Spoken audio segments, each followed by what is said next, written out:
Welcome to Whispers of Asia, a place where forgotten rituals echo through time, where spirits drift through incense smoke, and grief is never silent. Here we tell the stories that flicker just outside the reach of reason, legends that cling to temples swallowed by vines, whispers carried by monsoon winds, and shadows that move even when nothing breathes. Tonight, we journey to a coastal village in eastern Sri Lanka, where sorrow has taken the shape of a lantern, one that burns without light and follows only the brokenhearted. This is not just a ghost story. It is a mourning song, a possession of silence, and a haunting that begins the moment you forget how to cry. Welcome to the Widow Lantern. Let the darkness speak. The village of Iramunai was never loud, even before the widows burned. It was a quiet place, not the quiet of peace, but the kind born of caution, a hush that settled into the bones of the mangroves, that lapped gently against the broken hulls of forgotten boats, that lived in the folds of the old women's saris.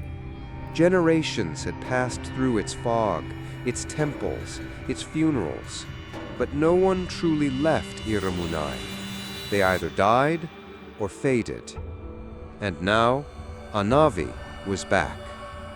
The smell hit her first, not the salt or fish or rain, but something older, a strange mix of smoke and wet jasmine.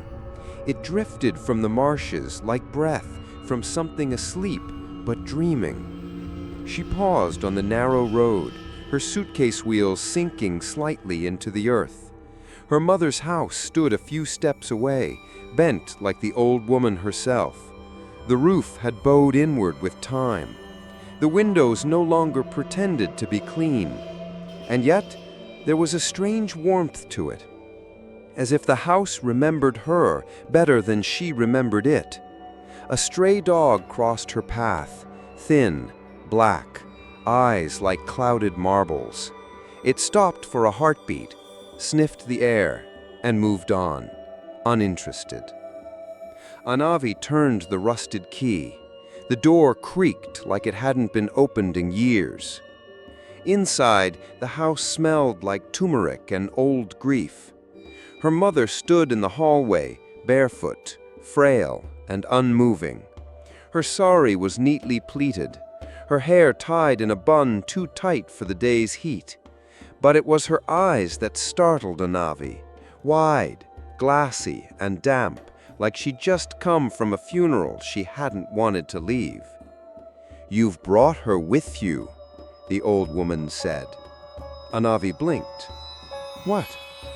Her mother turned and walked into the kitchen without another word. By sunset, the house had grown colder, not by temperature, the air was thick and wet, but by feeling. The shadows moved a little too slowly. The wind pushed against only one side of the curtains, and the corners of the room seemed to breathe. Anavi blamed her nerves, the return, the death. It had been a year since her husband disappeared into the Indian Ocean. A sudden storm, a swallowed boat, no body, just the echo of his voice on her voicemail and the salty, formal apology from the Coast Guard. She'd gone through the rituals, half of them at least. But in Colombo, there were no funeral boats, no oil lamps floated into the sea, no community of widows to lean into. There were pills, therapists, the polite suggestion to move forward. So she hadn't mourned. Not properly, not out loud. Now in Iramunai, the silence made her ears ring. That night, as the frogs began their chorus and the crickets scratched their legs into the wind, Anavi lit a single candle near her window. It was habit, nothing more. She wasn't afraid of the dark, but she was afraid of silence. Outside, the fog moved like smoke. The trees blurred into the white. And then she saw it. A flame.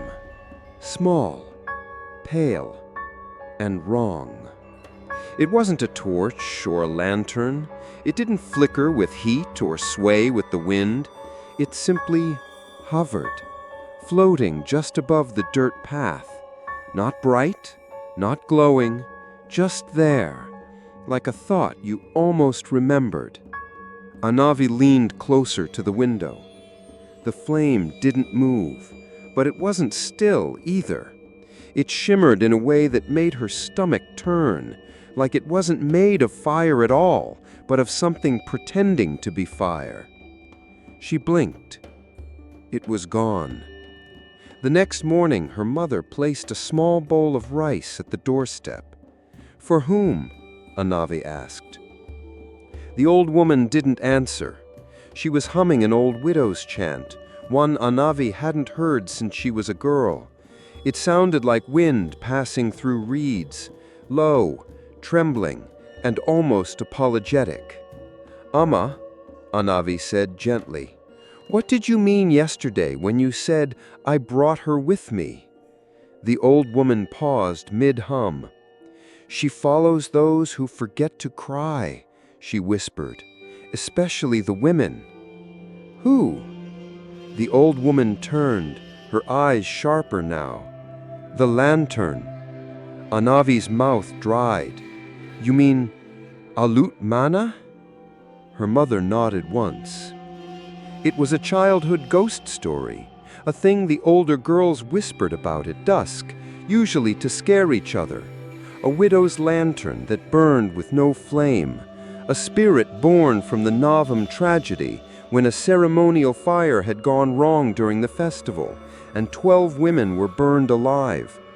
It was said that one lantern never went out, that it rolled into the sea and returned. She remembered laughing at it back then. "It's not real," Anavi said. Her mother placed the bowl of rice with great care beside the doorstep and lit a tiny wick in an earthen lamp. "Not real people can do very real things," she said softly. That night, Anavi could not sleep, not because of nightmares, but because of names. She kept hearing them, whispered from her own lips as she lay half asleep, names she didn't know, names that didn't belong to anyone she remembered. She would wake with her heart racing, her throat dry, and her hands clenched around the folds of her bedsheet, like she'd been gripping something heavier. She started writing them down. Tanusha, Menachi, Savitri, Kala, Uma. 12 names. The 12th was her own. She stopped writing. On the 3rd night, she saw the flame again. This time it moved, slowly, purposefully. It floated past the window like a drifting soul. No footsteps, no wind, just the eerie shimmer of something that had long since lost its warmth, but refused to die. Anavi did not move. She did not blink. She only breathed, carefully, quietly. And then she heard it, the faintest sound. Click. The keyhole of the front door. She rose from bed with a start, heart pounding, fingers shaking. She crept to the door and stared through the keyhole. Nothing. She opened it. Still nothing. But the bowl of rice on the step was empty, and next to it lay a single sewing needle, gleaming in the moonlight. The fog came early the next morning, not the kind that rises from the sea in slow, soft curls. This fog was thick, suffocating, pressing in from the fields like something exhaled by the earth itself. It swallowed the trees, flattened the sky, and painted the world in dull shades of ash. The light didn't break through it. It only made the air glow gray. Anavi stood barefoot on the doorstep, staring into it. The rice bowl was gone. So was the sewing needle. In its place sat a folded piece of pale cloth, soft, old, and patterned with the faint outline of lotus petals. She didn't touch it. She didn't even want to breathe near it. Her mother, behind her, whispered one word, Kala. Anavi turned. What did you say? Her mother was holding an old photograph. 12 women dressed in white saris stood side by side, veiled, silent, each holding an oil lantern, the flames glowing like captured stars. Their expressions were calm. None were smiling. That was her mother said, second from the right. Anavi squinted at the photo. The woman her mother pointed to looked barely 20, thin, sad-eyed. Her veil caught the light in a way that almost made it look like fire. She was my cousin, the old woman continued. She died in the fire. All of them did. Anavi sat down. Her knees trembled. She remembered the story, how a sudden gust of wind had caught one widow's veil, sweeping it into the flame, how oil spilled, how fire jumped from sari to sari like it was alive, hungry. By the time anyone reached them, the 12 women were screaming or already silent. But she didn't remember this detail. I didn't know you had a cousin in the procession, she said softly. Her mother shrugged, folding the photo again. We don't speak their names. But you just did. Her mother's face grew dark. I didn't. She did. Anavi didn't ask who she was. She already knew. That night, the fog didn't lift. It thickened. The village disappeared into it. No lights, no stars. Just the distant sound of bells, soft, rhythmic, coming from the direction of the old shrine. Anavi tried to sleep, but her mind buzzed. She kept returning to the names. She had written them in her notebook, names she'd whispered without meaning to, names that now felt heavier than her own. She opened the notebook and stared at the list. 12 names, one for each widow. She ran her fingers down the page and stopped at the last. Her own name, Anavi. The ink was darker than the rest, as if someone had pressed harder or someone else had written it. She closed the book. She needed air. Outside, the fog wrapped around her shoulders like wet silk. Her feet sunk slightly into the soil. She walked without knowing where she was going, only that something was pulling her. The bells grew louder. She reached the old path that wound behind the house, the one that led through the tall grass toward the dunes. She paused. The fog parted slightly, revealing something strange. Veils, hanging from the trees, dozens of them, swaying gently though there was no wind. Each veil was different, some tattered, some freshly stitched, all pure white, except for one. At the center of the trail hung a pale pink veil, delicate, faintly embroidered. It shimmered slightly as though damp. Anavi stepped closer. Her fingertips grazed the fabric. Cold. And then she heard the whisper. Not outside, inside. Thanusha. The name echoed in her skull like the toll of a distant bell. Her mouth moved involuntarily. Thanusha, she whispered. The fog around her stirred. She turned and ran. By the time she reached the house, her feet were bleeding. Her mother was waiting by the doorway. You shouldn't go walking alone, not during the fog. Are the veils hanging from the trees? She gasped. Her mother didn't blink. Yes. You knew? Her mother placed her hand gently on Anavi's shoulder. "They're angels," she said, "to those who were lost." "Why are there so many?" Her mother's voice softened into something sorrowful. "Because more are lost than we admit." Annavi sat down on the wooden bench just inside the threshold. Her fingers shook. Her heart wouldn't slow. "I'm not one of them. I'm not a widow like they were. I never even buried him. We didn't have—" Her voice broke. Her mother handed her a brass oil lamp. "Light it," she said. Annavi stared at the wick. "Why?" "Because she's listening, and if you don't speak, she will speak through you." That night, the flame came again, but it wasn't outside. It hovered at the edge of her bed, small, pale, silent. It did not cast a glow. It did not warm the room. It simply was. Annavi stood up, trembling. She wanted to scream, but her mouth would not move. She reached for the lamp beside her bed. The oil inside was full. The wick was clean. She struck a match with shaking fingers and lit it. The moment the flame caught, the ghostly lantern vanished, but a whisper filled the room.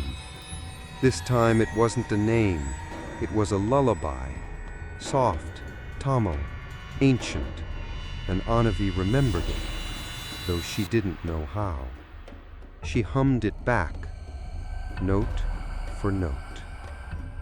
And somewhere in the fog, something hummed with her. The path wasn't marked on any map.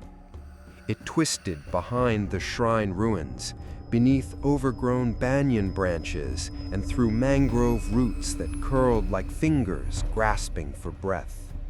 The villagers called it Manavaji, the widow's path, but few ever spoke the name aloud, and even fewer dared to walk it, except during Navam, except when the moon was full and the women wore white.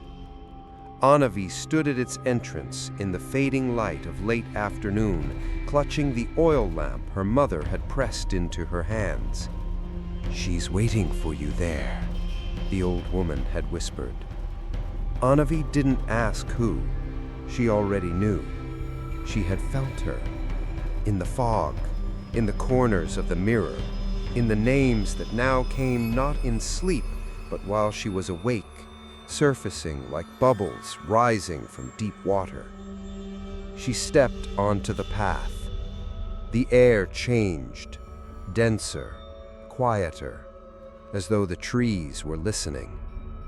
The soil was soft beneath her sandals, each step sinking slightly, muffled. The veils she had seen 2 nights before were gone, but a scent lingered, ash and jasmine, and something older, something sweet and rotten at the same time, like fruit left on an altar too long. As she walked, the forest deepened, the shadows grew taller, and just as she was beginning to question whether anything lay ahead, the trees opened. There it was, the widow's circle. 12 stones, arranged in a perfect ring, each one carved with a name so faded by time and rain that they could barely be read. But Annavi knew them. She didn't need to read. She had already whispered them. She stepped into the circle, heart pounding. In the center lay a small pile of veils, folded neatly, deliberately, as though waiting to be chosen. And above them, suspended from nothing, flickered a pale, hovering flame. Not hot, not bright, just there. Annavi reached out slowly. The moment her fingers neared the light, a gust of wind shot through the grove, fast, cold, and spiraling. The veils lifted, floating in slow motion like petals in water. And then they began to spin, one by one, as if being lifted by invisible hands. Anavi gasped and stepped back, but the wind didn't stop. It howled through the trees like a sound of women weeping, a choir of grief that had waited too long to be heard. The light in her lamp sputtered. Her own veil whipped behind her like a warning. And then, stillness. Total, perfect stillness. The veils fell. The flame faded. And in the center of the circle, left standing upright, was a single veil, long, white, and stitched at the hem with her name, Anavi. She collapsed to her knees. Her mind screams that this was not possible, that this was ritual turned madness, that grief had grown so large it had wrapped itself around her throat and made the world twist. But her soul, the part of her that still believed in things without needing proof, only whispered, "You were always meant to be here." She took the veil. It was warm. Later, at home, her mother waited in silence. Anavi placed the veil on the table between them. The old woman nodded. "She's chosen you." "Who is she?" Anavi asked. Her voice cracked. Her mother stared at the flame in the corner, the one that had now begun to burn constantly in their home, as though it had always been there. "She is not a ghost, not a woman, not a god. She is what remains when the world will not let grief pass." Anavi trembled. "Then why me?" "Because you never mourned. Because you think silence protects you. Because you carry death like a secret." That night, Anavi did not sleep. She sat in the corner with the veil folded across her lap and the oil lamp burning at her side. The flame beside her never flickered. And in the deep hours, the ones when the body surrenders but the soul still stirs, she began to hum. It wasn't a song she knew, but her mouth knew it. It came from somewhere older than memory. A widow's hymn, low, vibrating. And in the corner, the flame shimmered, not brighter, but closer. The next morning, Anavi found something outside the door. It wasn't rice. It wasn't ash. It was a spool of thread, black, thick, and slightly damp. Wrapped around it was a note, written in a hand not hers, but familiar. One line: "You will sow what they could not finish." She felt something cold curl in her stomach. Her hands itched. That afternoon, without realizing, she pulled out her grandmother's old sewing kit and began stitching the hem of the veil. Her fingers moved on their own, precise, calm. She didn't remember how to sew, but her hands did. That evening, a knock came at the door. Not a hand, not a voice, just the soft tap, tap, tap of something hollow. She opened it. No one was there, except for the fog and another veil gently laid across the stone steps. This one had a name stitched in red thread. Not hers. Thanusha, the first widow, the first flame. Anavi stepped out into the fog with both veils in her arms. The path was waiting.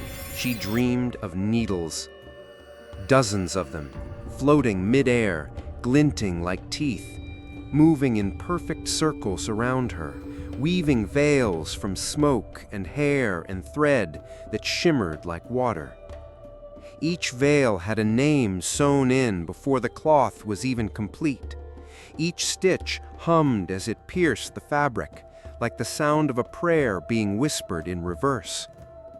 Anavi awoke with her hands clenched around nothing, but her fingertips were sore. Tiny pricks bloomed red on her thumbs and index fingers. Her lap was covered in loose threads, and on the desk beside her bed lay another veil. She hadn't made it. She didn't remember making it. But there it was, neatly folded, pale, damp with something that smelled faintly of sea salt and sandalwood. A name embroidered delicately at the corner. Savithri, the third widow. She rose slowly and opened the window. The fog still pressed against the glass, still thick, still watching. It never left now. She stepped barefoot to the table where her grandmother's sewing kit remained open, untouched since yesterday. Except it wasn't the same. The contents had changed. More thread, older needles, a pair of silver scissors that hadn't been there before, a spool of gray silk, and a small scrap of parchment with a symbol she didn't recognize, a circle broken by a single vertical line. Her hands trembled, but she didn't put the box away. She sat and began to stitch. There was no thought, no planning, only rhythm. Needle in, pull, knot, loop. Her fingers worked in silence, like they'd waited years for this. The fabric moved between them like breath. She didn't remember what time it was or if she'd eaten. The house faded, the world faded. There was only the thread. When she finally looked up, the sun had long since gone. The lamps had run out of oil. And yet the room was not dark. A flame hovered in the corner. It gave no light, and yet she could see. She stood slowly and turned toward it, her veil falling from her lap. The flame did not move, but something shifted behind it, something deeper than shadow, a presence, not quite human, not quite not.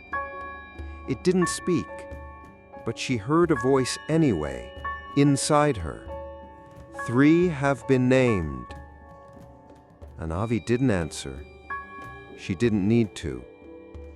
The next morning, her mother did not speak. She simply placed a bowl of black rice at the center of the table and began humming a funeral melody under her breath, the same one Anavi had hummed in her sleep 2 nights ago. Anavi stared at her. "Amma," she said softly, "what happens if I stop sewing?" Her mother didn't look up. "You won't," she replied. Later that day, a woman from the village came to the house. Her name was Lakshmi, a distant cousin or a forgotten neighbor. Anavi couldn't quite remember. Her eyes were ringed with purple shadows, her fingers twitching nervously as she stood at the threshold. "I've heard you've remembered the rites," she said. Anavi stared at her. "The rites?" Lakshmi nodded. "The ones the temple no longer teaches. The ones the widows carried in their thread." Anavi hesitated. "Why are you here?" Lakshmi's voice trembled. "I have a daughter. She's been singing in her sleep, in Tamil, but she doesn't speak Tamil." Anavi felt something cold pool in her stomach. "She's 6, Lakshmi whispered, "and yesterday she stitched a veil. No one taught her, and it has a name on it." She unfolded a small square of cloth. The name was Kala. Anavi took it with trembling hands. The 4th widow. The child had stitched it with perfect accuracy. The threads were slightly frayed, but the pattern, the shape, was exact, like it had been memorized in another life. "She says she sees a light in the trees," Lakshmi added. "It doesn't glow, it just waits." Anavi said nothing. Lakshmi's eyes shimmered. "What is happening to us?" That night, Anavi sewed again. She didn't want to. Her body was tired. Her back ached. Her mind buzzed with too many questions. But her hands moved on their own, lifting the needle, pulling the thread, knotting it with the precision of someone who had done this before, many times. The fifth veil was made by Dawn, Meenakshi. She placed it on the floor beside the others. One by one, they formed a half circle at the foot of her bed. Each veil gently undulated as though a faint breath moved through them. The flame in the corner pulsed once, dim, silent. Her lamp had gone out hours ago, but her room was not dark. The widow's light had come inside now. Not by force, by invitation. The village began to change. People walked slower, spoke less. Doors stayed closed even during the day. Children no longer played by the river. And the widows, the few who had outlived their men, now wore veils again, even indoors, even asleep. Anavi wandered through the market that afternoon and found herself surrounded by silence. Eyes followed her, but no one spoke. One woman whispered as she passed, "That's her, the new one." Another murmured, "She's finishing the work." Even the temple priest looked away. At the edge of the market, beneath a cracked banyan tree, sat an old woman with no name. People called her the Salt Widow. She hadn't spoken in decades since her husband drowned in the lagoon. But when Anavi passed her, she reached out and grabbed her wrist, tight, strong, and then she spoke. One word.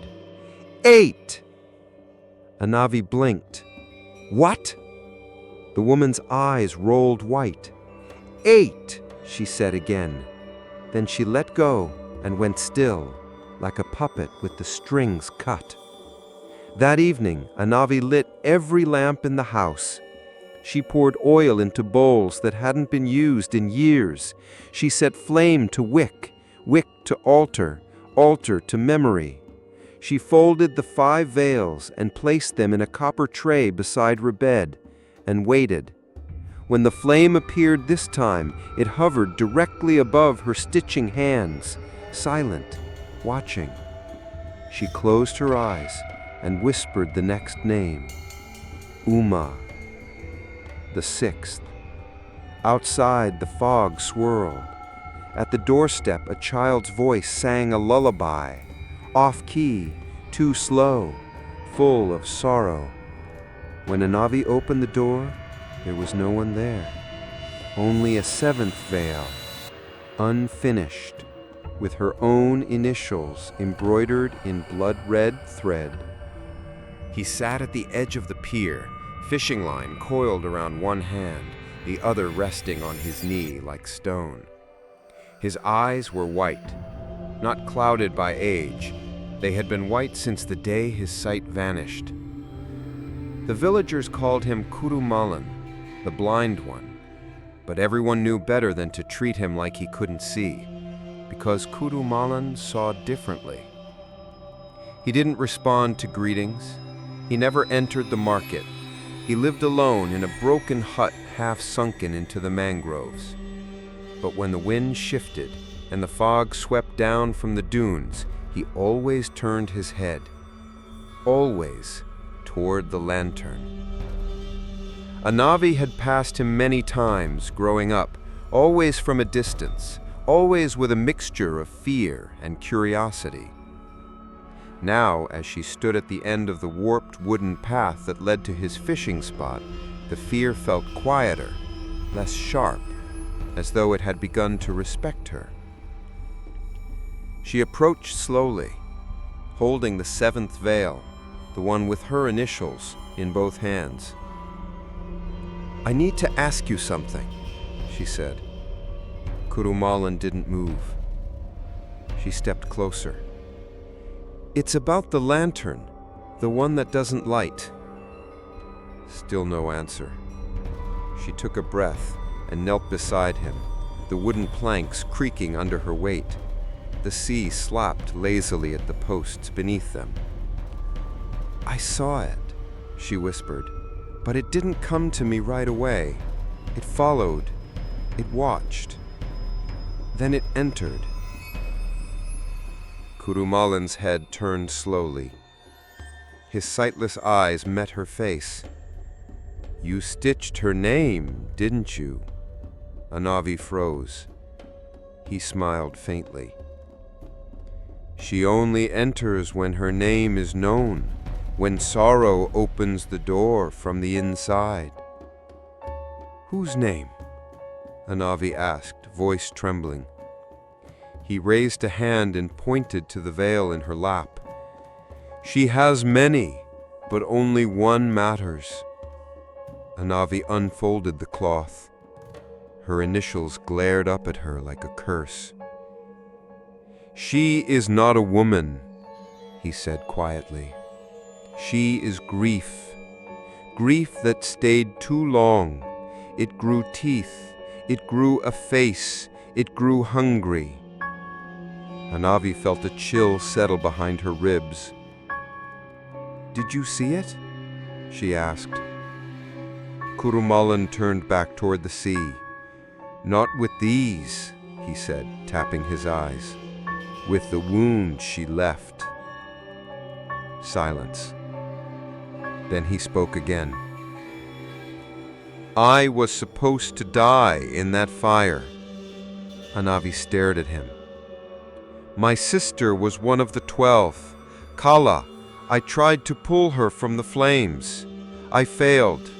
The fire took her, and it blinded me." His hands twitched slightly. "But I still see her. Every year during Navam, she walks the dunes barefoot, her veil soaked in ash. She never looks back." "Why does the lantern follow the living?"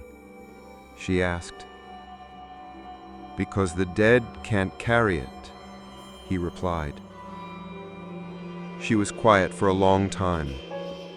Finally, she asked the question that had haunted her since the first stitch.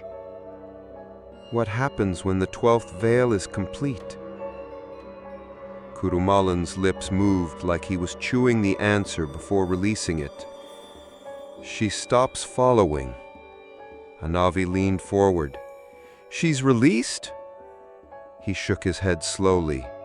"No, you are." A long silence passed between them. The fog began to rise, curling over the dock like fingers searching for purchase. The sea grew quieter. Then he whispered, "Do not let her reach the final name." Anavi's blood turned to ice. "But why?" He faced her again, his blind eyes glowing faintly in the gray light. "Because the last name is always the one who finishes the veil." Anavi didn't walk home. She ran. Her lungs burned by the time she reached her doorstep. The lamps her mother had lit were all extinguished. The smell of singed thread hung in the air like warning. Inside, her veils were gone. All of them. The tray beside her bed was empty, but the flames still hovered, and this time it was nearer than ever, just inches above her pillow, flickering without glow. Her sewing kit lay open. The needle stood upright in the spool, as if waiting for the final stitch. And across the room, a figure stood half in shadow, veiled, silent, barefoot. Anavi couldn't move. The figure didn't speak. It didn't need to. The grief radiating from it was suffocating, not loud, not violent, just deep, like something that had been mourning so long it no longer remembered what it was mourning for. Slowly, it extended its hand. Anavi looked down. The 8th veil was in her hands.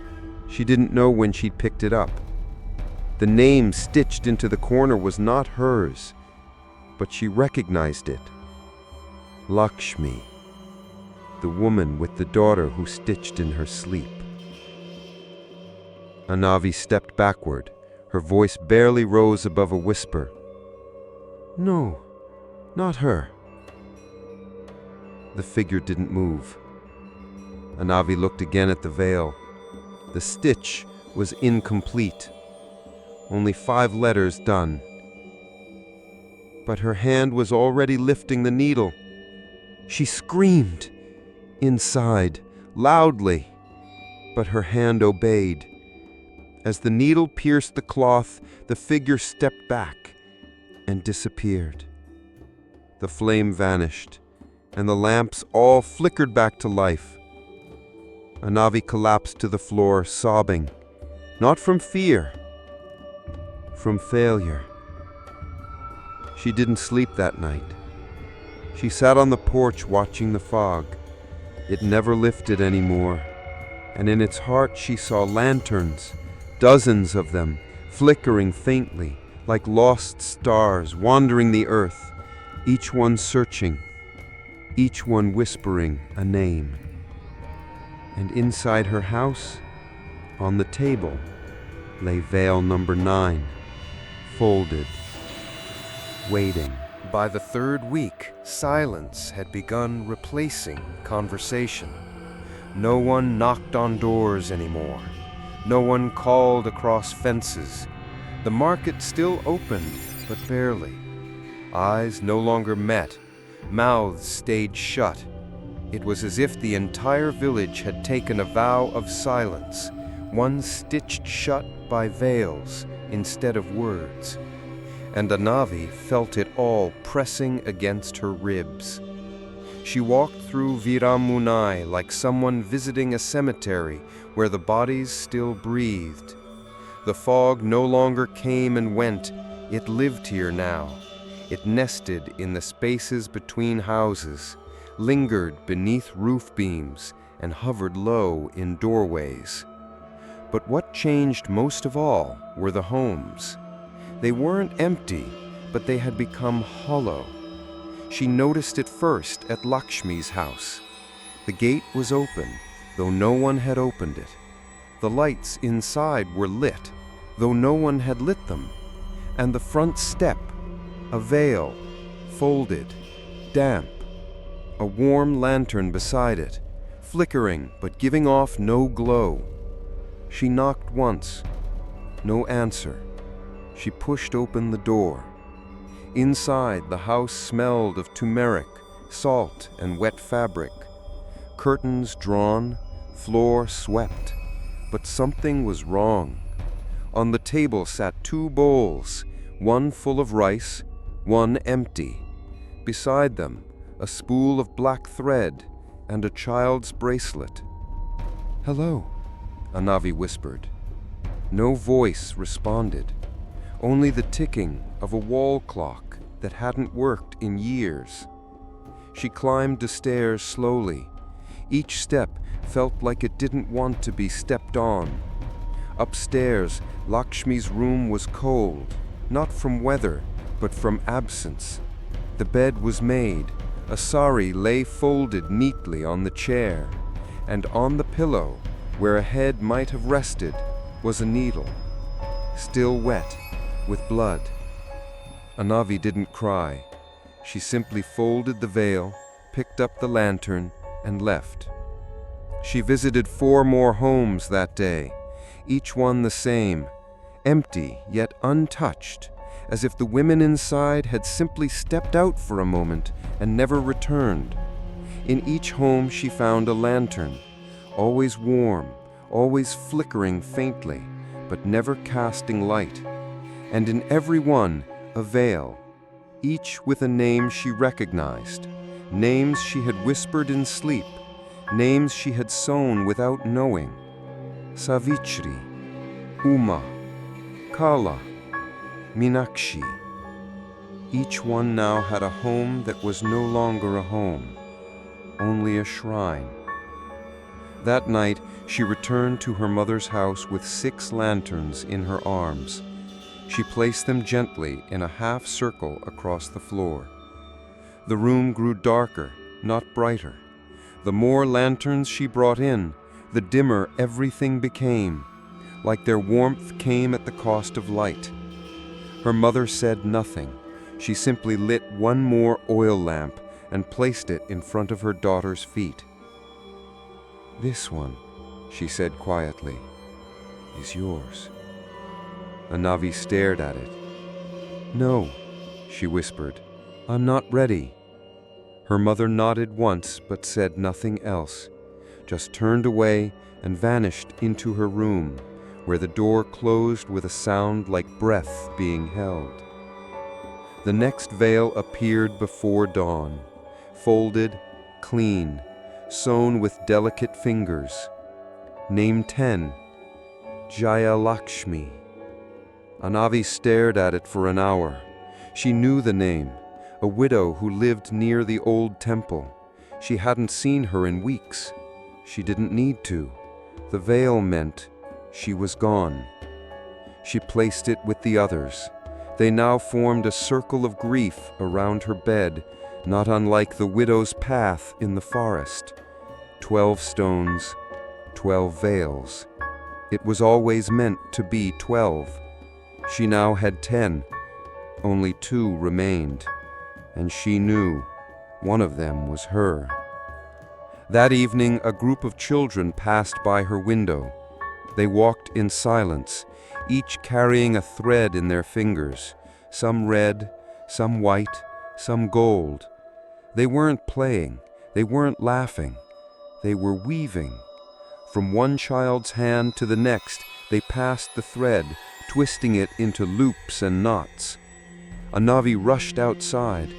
"Where are your mothers?" she asked. The children didn't answer. They only whispered one word: "Gone." And then, as if on cue, each child let go of their thread at the same time and ran. The threads floated in the air and then fell to the ground, forming shapes that looked like veils. She bent to pick one up. It was still warm. That night, the 11th veil appeared. She didn't know the name on it, Padmavati, but the name sang in her blood. Her fingers knew the rhythm of its syllables before her mouth could form them. When she sewed the final thread of the 11th veil, the flame in the corner rose. For the first time, it glowed, softly, and for the first time, she saw its face. Not clearly, but clearly enough. A woman, young, burned, veiled, mouth sewn shut with thread that shimmered like moonlight. She didn't move, but her presence filled the room like water filling lungs. Anavi wanted to look away, but her eyes stayed open. She whispered, "I'm not ready," and the woman whispered back, "Then stitch faster." Outside, the fog thickened. It pressed against the windows like a tide, and in its depths, Anavi saw homes, dozens of them, all glowing from within, not with light, but with memory, hollow, silent, waiting. And above them all, the 12th lantern rose, dim, pale, unlit, but patient. She hadn't heard his voice in over a year. Not since the night he disappeared into the ocean, swallowed by the waves with no body to bury, no farewell to offer, no ashes to scatter. The phone call had come hours later, calm, apologetic, useless. The sea had taken him, they said. No storm warning, no survivors, only silence. For 12 months, Anavi had tried to forget the sound of his voice, and yet tonight it called her. Soft, low, familiar. She was sewing the 12th veil when it began, fingers steady, eyes heavy. The fog pressed against the walls like breath held too long. The oil lamp beside her sputtered. And then, from the corner of the room, she heard him.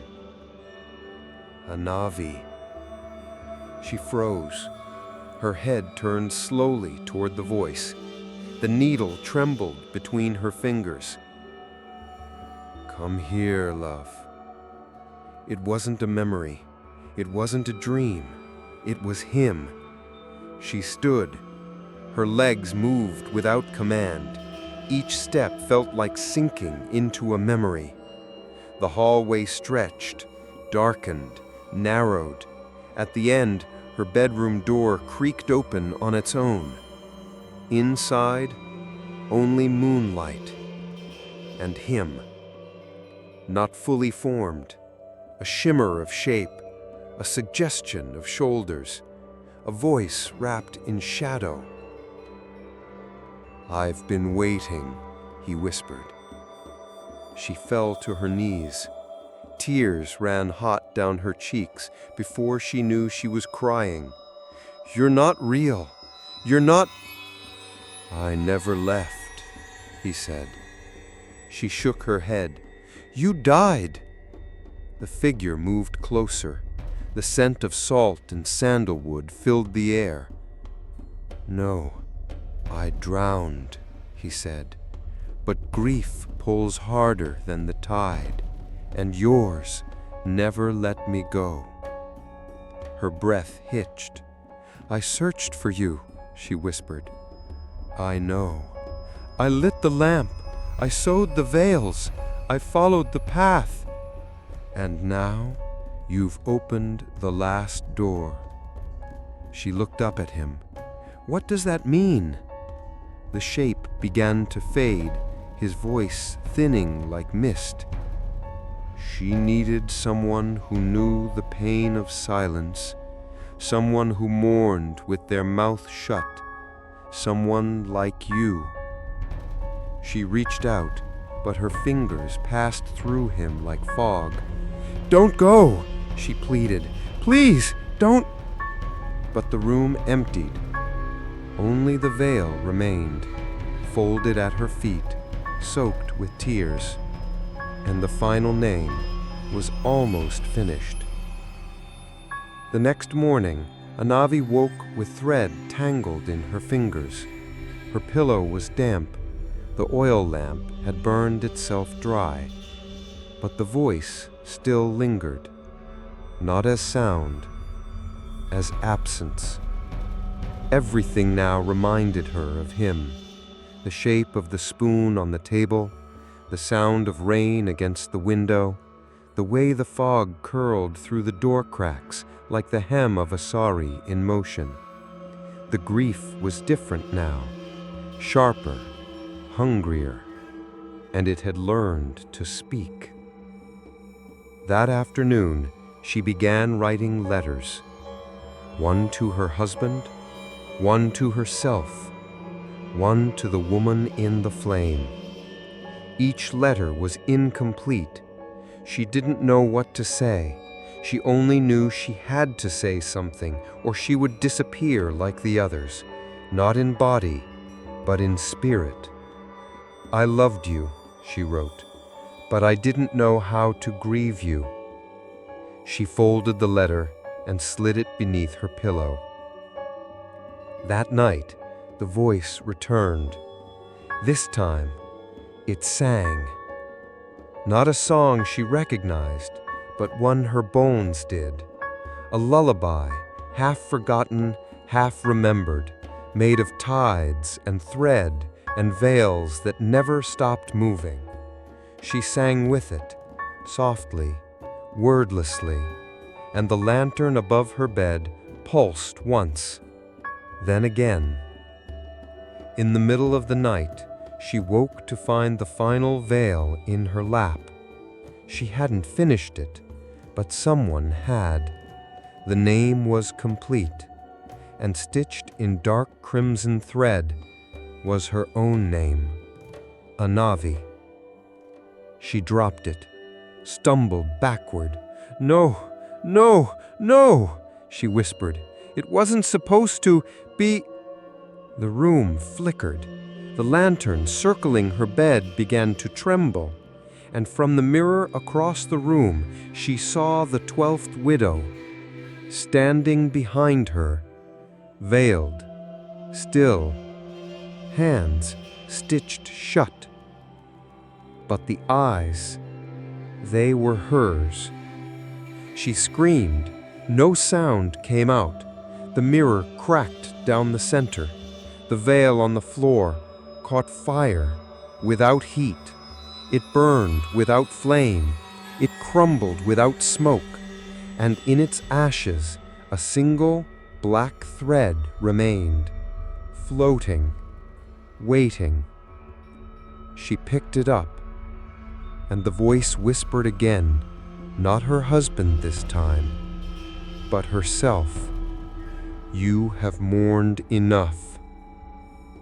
The next day, her mother found her sitting on the porch, still, veil draped across her lap, eyes open but distant. She did not speak. She did not blink. She only sewed, but not another veil. She was sewing a small, round patch of fabric, white, blank, a lantern's wick. The flame would come soon. That night, 12 lanterns burned outside 12 hollow homes. No glow, no warmth, only stillness, only names. The old temple had been closed for years. Its roof had caved in. Ivy strangled its columns. The wind moaned through its broken archways like a voice trapped between worlds. No one prayed there anymore, not since the fire, not since the lantern chose to return. But Anavi felt drawn to it now, not with curiosity, but with certainty, as if her feet remembered paths her mind did not. That morning, without speaking, she wrapped her shawl tight and followed the winding trail through the mangroves, past the banyan roots, past the dried-up offering stones, past the place where the widows had once stood barefoot under the full moon, each with a lantern in hand and a husband in their heart. The fog followed her like a second shadow. At the base of the temple steps, the mist thickened, coiling around her ankles. The doors had long since rotted away, but the arch still stood, blackened, burned at the corners. She stepped through it like crossing into another life. The air inside was colder, older, and quiet in a way that didn't feel empty. It felt watchful. She passed beneath the cracked statue of Avalokiteshvara, the bodhisattva of compassion. Its face eroded into something both sorrowful and unreadable. Then she saw it. A narrow door, half hidden behind a broken tapestry. She didn't remember it being there, but her body moved toward it without hesitation. It opened without sound, and beyond it, stairs winding downward, carved into stone. The deeper she descended, the colder the air became. The light dimmed, but the thread in her pocket, the one left from the final veil, pulsed with warmth against her fingers, as if guiding her. At the bottom of the stairs, the room opened. She stopped breathing. It was small, circular, walls of stone slick with condensation, but every inch from floor to ceiling was covered in veils, some draped over rusted nails, others pinned in place with needles, hundreds of them, all sizes, all sharp, all gleaming. The floor was littered with broken spools, bits of thread, fragments of ash, but it was the veils that made her knees weaken. Each one bore a name, hand-stitched, delicate: Savitri, Tanusha, Kala, Minachi, Lakshmi, Jayalakshmi, Padmavati, Uma, and among them a space, one space, left empty. Just below it, a needle, upright, waiting. Anavi stepped forward. The thread in her pocket began to unwind on its own. She reached for the blank space, and then the air changed. Behind her, footsteps, but not loud, soft, shuffling, bare. She turned and froze. 12 women stood in the room, veiled, silent, eyes glowing faintly beneath the fabric. Their faces were blurred, as if time itself refused to remember them clearly, but their presence was unmistakable. They did not speak. They watched. One stepped forward. She placed her hand over Anavi's chest, not heavy, but anchoring, and slowly, gently, she guided her hand to the needle. Anavi didn't resist. She threaded it, raised it, and pierced the veil. 1 stitch, 2, 3. The 12th veil was sewn directly onto the wall, the final space, no longer empty. As the last stitch was tied, the women bowed, not deeply, just enough, and then they vanished. The room dimmed. The fog rolled in through cracks in the stone, curling around the altar, the threads, the needles, and then came the sound. Not screaming, not weeping, sewing. Needles piercing cloth, 1,000 hands stitching all at once, as if the temple had become a hive of sorrow, and every thread a memory unfinished. Anavi dropped to her knees. She felt the voices in the air, threading through her skin, her mouth, her chest. She wasn't afraid. She was anchored. Later, she climbed back up the stairs. The fog followed, but stayed low, like a child at her heels. The temple was quiet again, still broken, still grieving, but something had shifted. Something had settled. Outside, the sky remained gray, but the wind no longer howled. It whispered, and she could finally hear what it said. Thank you. Back home, her mother had laid out 12 bowls of rice, 12 lamps already lit, 12 folded pieces of white cloth. Each one was blank, fresh, untouched. Anavi placed her hands on the table. Her mother looked at her without speaking, and then, for the first time in weeks, smiled. Not wide, but real. That night, Anavi dreamed of the room again. But the needles were gone.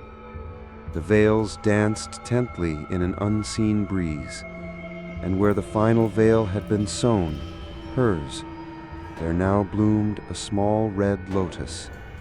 Its petals moved with the breath of the flame, and above it floated a single lantern, bright, glowing, finally at rest. They say the sea gives what it wants and keeps what it loves. It had loved her husband too much, apparently. Anavi stood at the edge of the surf now, barefoot, veil in hand, listening to the water say nothing at all. The ocean had always made sense to her once, vast, predictable, calm with moods, but now it was a stranger. It had stolen him, and it had never said why. There had been no body, no broken boat, no debris, only silence. the kind that stretched for days, then months, the kind that filled spaces in the home until everything echoed. She'd waited through rituals half done, through neighbors too afraid to offer condolences, through nights that crept in without stars and sat beside her bed like a companion she never invited. But she never grieved, not properly, not out loud, not in the way the widows of Viramunai once did, barefoot, veiled, lanterns in hand, guiding their sorrow into flame. She had carried her grief like a pocket full of stones, heavy, quiet, slowly drowning her. And now, here she was, standing where the sea had once spoken its goodbye without lips. The tide crept forward, kissed her toes. She took a step back. The fog was thinner here near the water, but not gone. It curled low and wide across the beach like a prayer stitched into wind. From the corner of her eye, something flickered. A lantern, floating gently at the water's edge. She didn't flinch. She walked to it. It hovered just above the sand, flame flickering soundlessly, and for the first time, glowing. The light was faint but real. It lit her face in gold. She reached out, and the lantern didn't retreat. Instead, it lowered itself gently into her palm. It was warm, not hot, not heavy, just warm. She held it close, and the veil in her other hand fluttered, though there was no wind. She looked out at the sea and whispered his name. Not shouted, not sobbed, just a whisper, like placing a final stitch. And as she spoke it, the sea finally answered. It didn't rise, it didn't rage, it simply rolled back further than it should have, revealing blackened rocks and pieces of driftwood long buried. And there, resting atop a stone shaped like a widow's lamp, was a single object, his wedding ring. Unrusted, unweathered, perfect. Anavi stepped forward. Her feet did not sink. The fog parted for her. She reached for the ring and slipped it onto her finger. It fit, still. Then she placed the lantern on the stone and let go. It floated upward, slowly, softly, as if the sky itself had been waiting.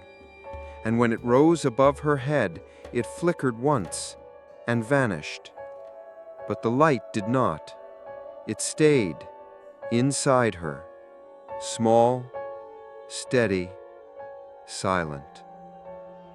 That night, Anavi didn't sew.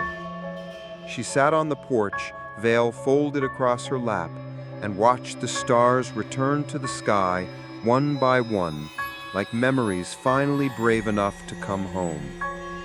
Her mother joined her. Neither spoke. But when the wind passed between them, it smelled of salt and sandalwood and something else. Closure. Later, as she lay in bed, she heard it again. His voice. But this time, it was only one word. Thanks. Then nothing. Not the painful kind, the peaceful kind. She awoke at dawn.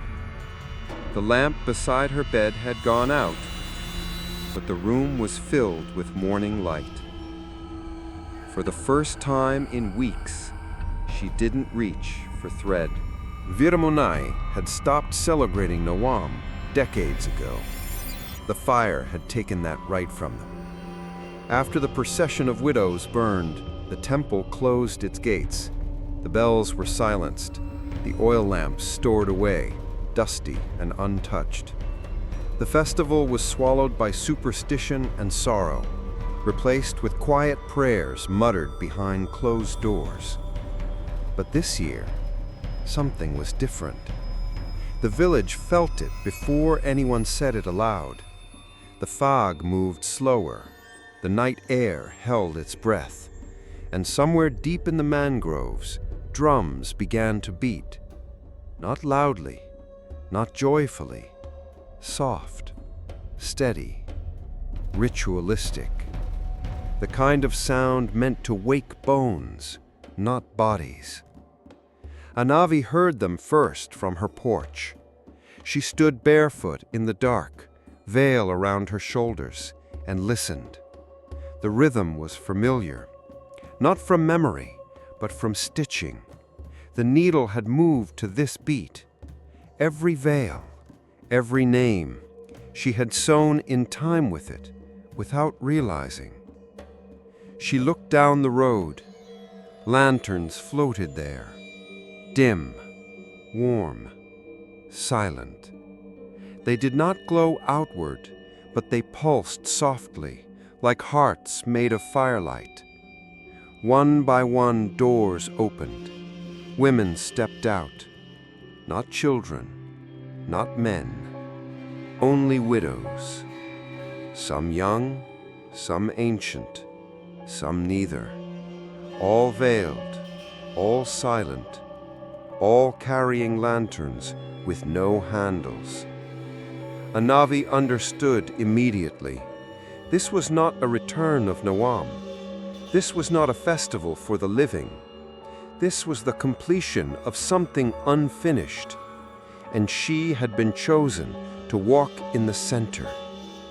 They said nothing to her as she approached. No nods, no gestures, but the space between two women opened, and she stepped into it. She held no lantern, only the final veil, folded in her hands, her own name stitched at the corner. The drums grew louder, not frantic, but urgent, a call, a reminder, and the procession began. Down the same path where the fire had once roared, past the banyan trees where veils once hung in warning, into the dunes. The ocean watched in silence. They walked in a perfect line, 12 women, 12 shadows, 12 memories too long ignored. The villagers stayed hidden, watching from behind doors and half-drawn curtains. No one interrupted, no one dared, because some things are older than tradition. Some griefs are rituals, and this one had waited long enough.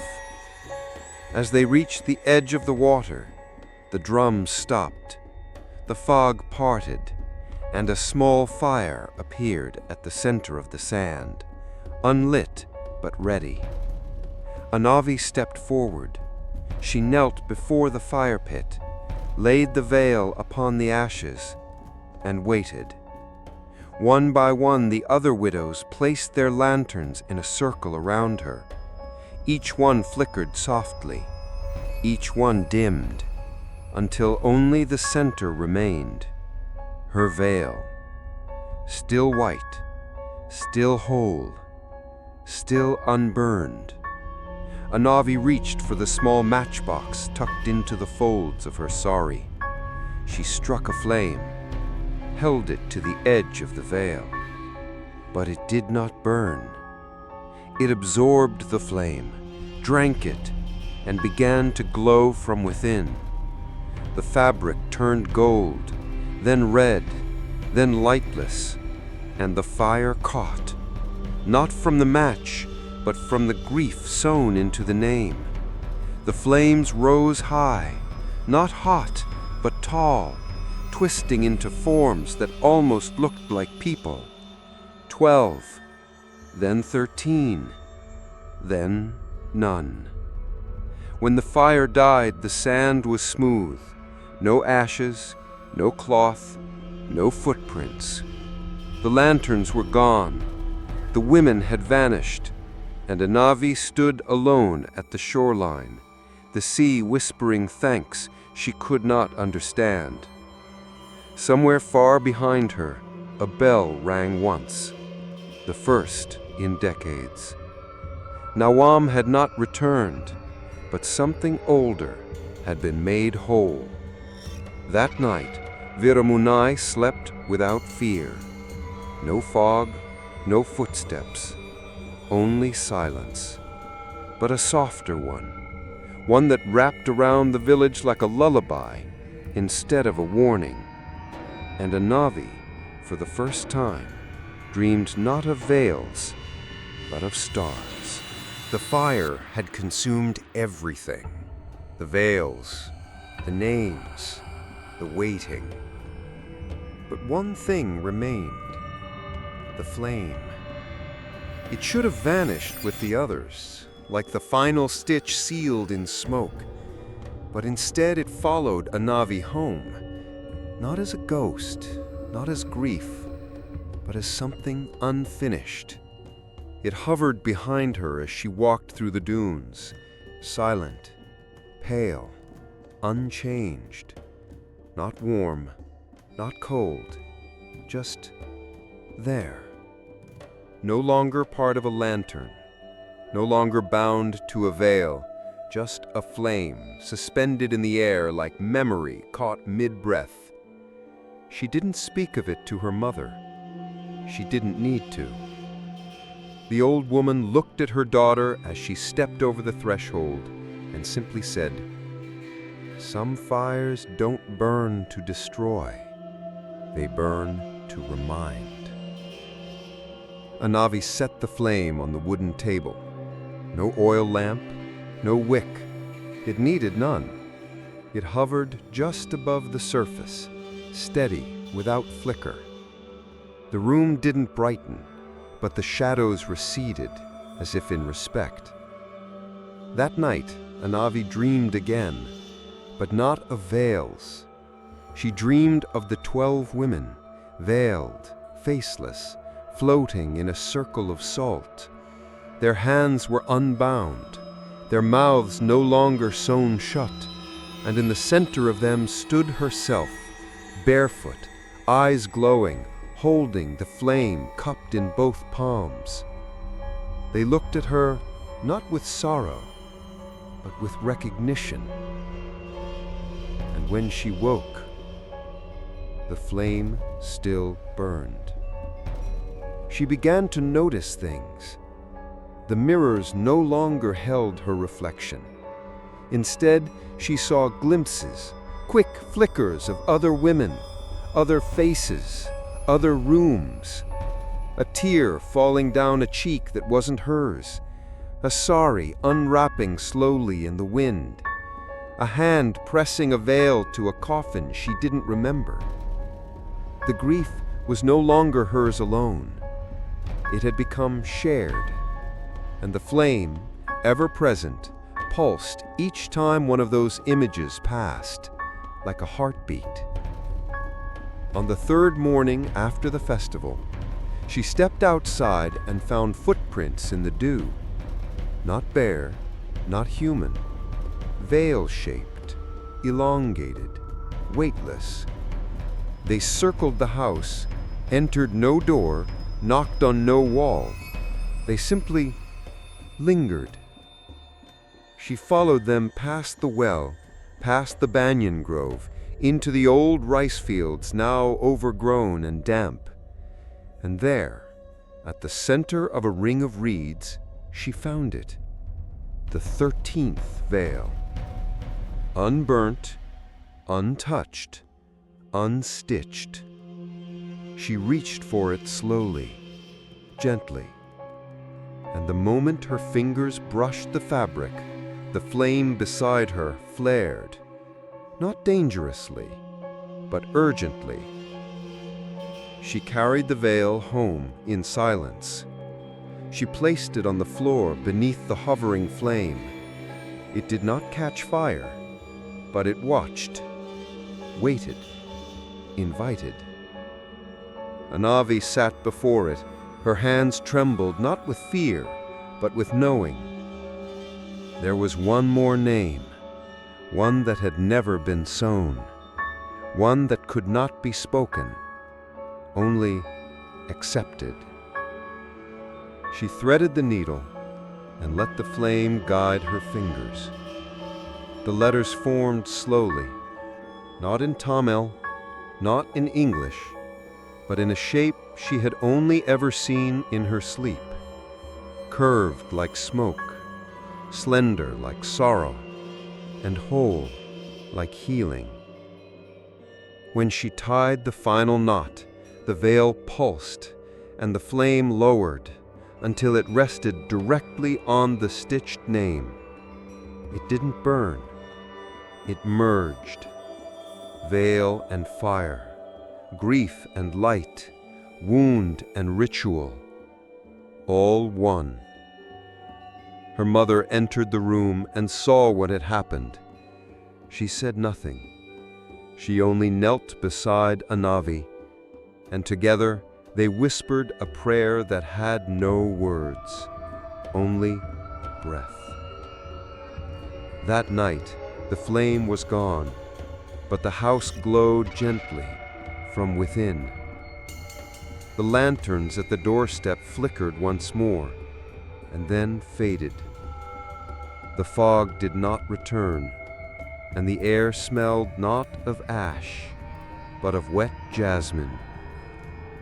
Somewhere out at sea, a lantern floated toward the horizon, alone, but at peace. There is a place beyond the village that no one speaks of. Not because it is cursed, but because it is sacred, in the kind of way that frightens people. It rests just beyond the burial dunes, where the soil turns darker and the trees begin to bow. There are no paths, no signs, no shrines, just a circle of silence surrounded by air too still, too listening. The old women call it Suthi Ilam, the sleeping place. They say it is where the grief that cannot be buried is laid down to rest, not forgotten, not erased, but woven into the earth, thread by thread, so it no longer follows the living. And now, Anavi knew she was meant to go there.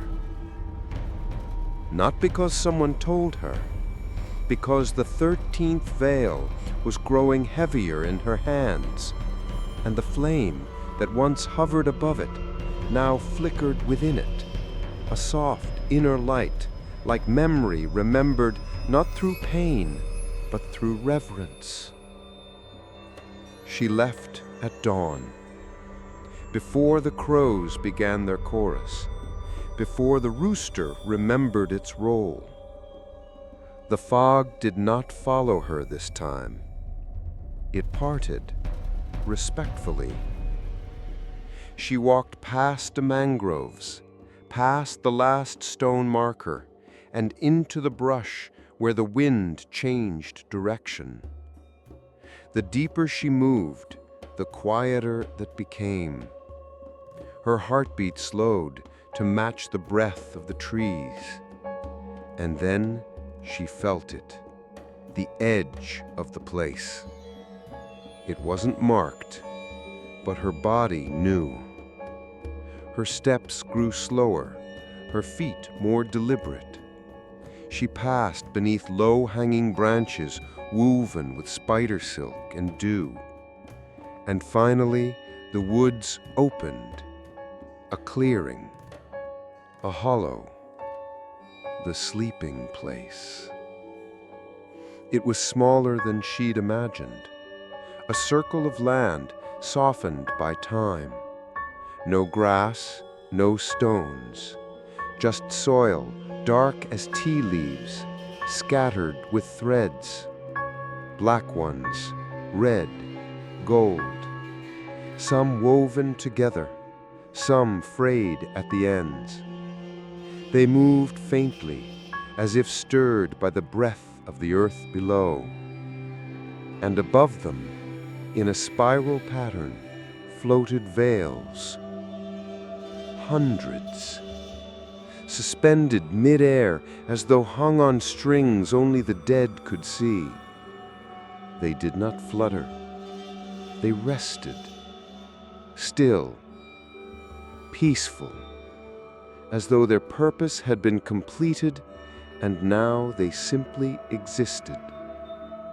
Anavi stepped into the circle, the 13th veil cradled against her chest. The moment her foot touched the center soil, the air shifted. Not cold, but deep. She knelt, placed the veil before her. The flame within it pulsed once, then twice, then began to dim. As it faded, the threads in the soil began to rise, slowly, reverently, reaching for the veil like roots embracing a long-lost seed. They wrapped around it, held it, carried it gently into the air, and with a sigh that echoed from nowhere, the 13th veil joined the others, suspended, still, at rest. Anavi watched it settle into the spiral. It did not glow, it did not vanish, it simply slept. And a flame, now fully extinguished, left behind only warmth, not heat, not fire, just the feeling of something that had finally been allowed to end. She stayed there for hours. She didn't move, she didn't pray, she simply breathed. And for the first time in her life, her breath did not catch in her chest like a needle refusing to pass through. As evening fell, the veils above her shimmered, not visibly, but soul deep, as if acknowledging her, thanking her, accepting her into their circle, not as one of the lost, but as the one who remembered. And then, from beneath the soil, something rose. Not a ghost, not a voice, but a sound. The soft hum of dozens of women, humming the widow's lullaby, but slower, gentler, a version meant not for mourning, but for rest. Anavi closed her eyes. She did not cry. The tears had already done their work. Now, all that remained was silence, but the good kind, the kind where grief is no longer a visitor in your chest, but a memory folded neatly and placed on a shelf inside the soul. She left the sleeping place at dusk. The air was cooler. The village ahead glowed faintly with golden lamps, not the dim, flickering ones of loss, but steady ones, anchored. She crossed the final tree line and looked back only once. The veils were no longer visible, but she knew they were there, watching, resting, waiting for no one, because at last, grief had somewhere to sleep. Some wounds don't bleed. They whisper, they hum, they wait. Even after the fire fades, the stitching ends, and the veils are laid to rest, something stays behind. Small, quiet, hairline thin. Like a crack in glass you can't see until the light hits it just right. Anavi carried that crack now, not on her skin, not on her face, but deep, somewhere between thought and breath. It didn't hurt, but it hummed. The mornings grew quieter, not in the village, in her. She moved slower, spoke softer, blinked less. She felt like she had stepped into the world, but not fully returned from wherever the veils had taken her. She would sit for hours on the edge of her bed, staring at her sewing box, untouched since the 13th veil, and feel her fingertips twitch with muscle memory. But there was nothing left to sew, and still the urge itched.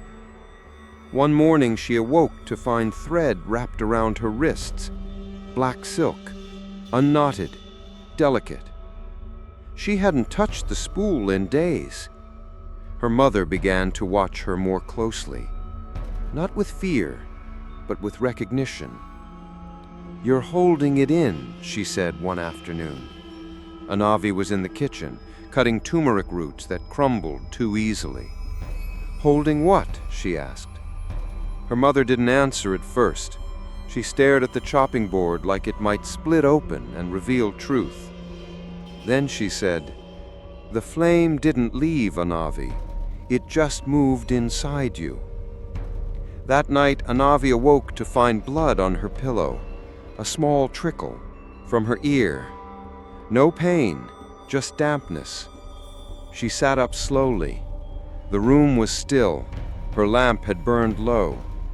Then she saw it, written across the far wall in strands of thread. "Who sews the stitch for the stitcher?" The writing faded as she stared at it, disappearing into the plaster like breath into a mirror. She didn't scream. She just reached for the oil lamp and turned the flame up. She began to hear things, not voices, names, but not the 12. These were different, fainter, as if belonging to those never given veils at all. Stillborn children, lovers lost before they were claimed, mothers who died without farewells, names stitched in absence. She began to write them down. At first it was a list on paper, then on the walls, then on her skin. Not carved, not inked, threaded. Thin strands wrapped loosely around her fingers, her wrists, her ankles, delicate loops that unraveled each time she moved, only to return when she was still. She didn't know who was tying them, but she never resisted. She stopped eating as much, not from sorrow, but from fullness. Something inside her was fed, not with food, with grief. The grief of others. A woman passed her in the market and wept within 10 steps. A child touched her sari and forgot what they were afraid of. A man asked her where the widows had gone, and the moment she opened her mouth to answer, he forgot the question. She was becoming something else. Not divine, not cursed, just open, like a room with no roof. Her mother lit lamps every hour, every corner, even at midday. "Something's leaking through you," she said one evening. Anavi didn't respond. She sat outside sewing again, not veils, but shapes, spirals, eyes, circles with no beginning. She didn't know what they meant, but her hands did. Then the mirror cracked, not from force, but from pressure. A single line running down the center, thin, jagged. Her reflection split in two. On one side, herself, tired, pale, real. On the other, the woman she saw in the flame, veiled, watching, mouth sealed, but her eyes spoke. "You're the vessel now." That night, Anavi woke to find her bed covered in needles, hundreds, floating above her, glinting faintly. Not falling, not still, just hovering, as if waiting for command. She sat up, and they moved, swirling gently, forming shapes in the air. A veil, a heart, a flame. Then all at once they dropped, clattered against the floor like heavy rain. She didn't scream.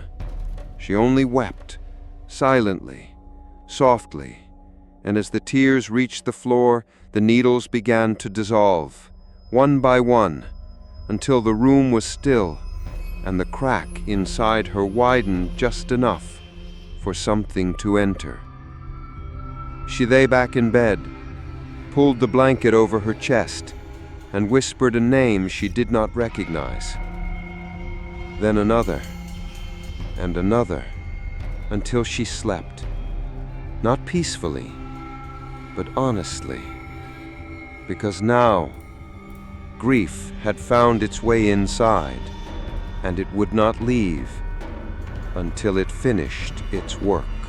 It started with the widows, the ones who had remained after the procession, the ones too old to walk, too frail to follow the path through the dunes, the ones who had once lit lamps in secret, clutching grief in their fists like broken teeth. They began to hum, softly at first, just beneath their breath, the same melody, a low, circular chant with no beginning, no end, a tune no one had taught them, a song not from memory, but from absence. Then the others followed, not just the widows, the young women, the girls, even children. They hummed in their sleep, in the markets, in the temples, in the fields, and their fingers began to move, threading air, twisting invisible strands, sewing patterns into nothing. By the third day, every household in Viramunai had a spool of thread on its doorstep. No one admitted placing them there. Some were white, some red, some soaked in something dark and sticky that smelled like seawater and iron. Anavi watched from her porch as a girl no older than 7 stood silently outside her gate, holding a long length of gold thread between her hands. She wasn't playing. She wasn't smiling. She was weaving. Her eyes never blinked. Anavi stepped forward. "Child, what are you making?" The girl looked up slowly and whispered, "Their names." Then she walked away, trailing the thread behind her like a wedding sari unraveling. By that night, the fog had returned. Not the heavy, suffocating kind from weeks past. This was lighter, almost elegant. It moved like it knew where it belonged, and it wrapped itself around every home that had once known a widow. Inside those homes, women began to sew, not consciously, in their sleep. Eyes closed, bodies still, fingers moving. Even those who had never learned to hold a needle found themselves tying knots, shaping corners, pulling thread through fabric that hadn't existed before they touched it.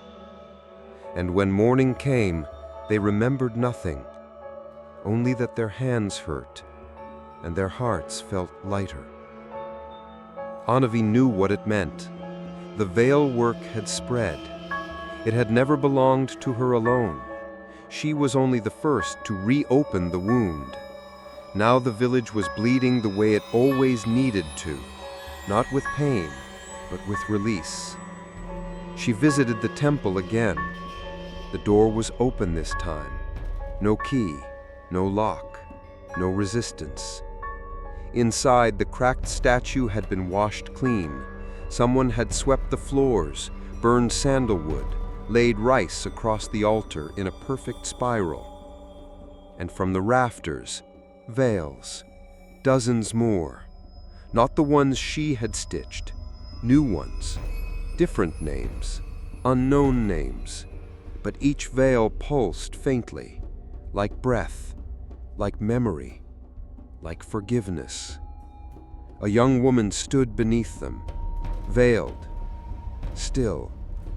Her hands were folded, palms facing upward, thread pooled in the center like water. Anavi stepped forward, "Who are you?" The woman didn't answer. She lifted her hands, offered the thread, and whispered one sentence. "This is what was left unfinished." Then she vanished. Only the thread remained, warm in Anavi's palm. When she returned home, her mother had drawn every curtain. "Something is shifting," she said, voice brittle. Anavi nodded. "It's not fear this time." "No," her mother replied. "It's memory." That evening, the veils began to appear on rooftops, folded, glowing. No flames, no lanterns, just soft fabric soaked with the light of names too long forgotten. No one touched them. They were not offerings. They were returns. Grief given back to its source, and forgiveness left on the threshold. The children no longer spoke in full sentences. They whispered fragments. "My grandmother still waits at the river. My mother wears her wedding veil backward now. The lantern in my dream said my sister's name." They weren't dreams. They were echoes. Threads left dangling through generations, now being pulled tight by invisible hands. That night, Anavi awoke to a weight on her chest. Not heavy, not cruel, just present. She sat up and found a spool of black thread resting on her ribs, wound tightly, still warm. It pulsed once and unraveled slowly across the bed sheets, spelling a single word: remember. She didn't sleep again. She couldn't, because now every time she blinked, she saw hands. Not ghostly, not terrifying, just working. Dozens of hands, mothers, sisters, daughters, all sewing together, not veils, but a single endless thread that looped through time and blood and silence. And she finally understood. This had never been about mourning the dead. It was about connecting the living. It began without warning. No scream, no sound, no struggle. Just absence. One morning, a woman would fail to rise. Her bed still made, her slippers untouched, a cup of tea still warm beside the window. Her presence gone, but her warmth remaining, like the final breath a room exhales before falling still. The villagers didn't speak of it, not openly, but they knew. It wasn't death. It wasn't disappearance. It was something older, softer, something like a release. On the fourth day, a girl named Vela vanished. She had been seen walking the old trail near the banyan grove, trailing gold thread through her fingers. Her song echoed into the trees. By dusk, she was gone. At her doorstep the next morning was a folded veil. No flame, no name, just a single white thread wrapped once around the door handle, tied in a perfect knot. Anavi was the only one who understood. It was finished. Whatever sorrow Vela had carried had found its end. By the fourth day, 5 more homes were empty. Each one left behind a trace: a veil in a cradle, a spool of thread on a pillow, a cup filled with seawater instead of tea. Each one silent, each one final, but not tragic, because nothing in these vanishings felt stolen, only returned. Anavi walked the village with bare feet and veiled shoulders. No one stopped her. No one needed to. Children moved out of her way as if she had become part of the procession, even though the drums no longer played.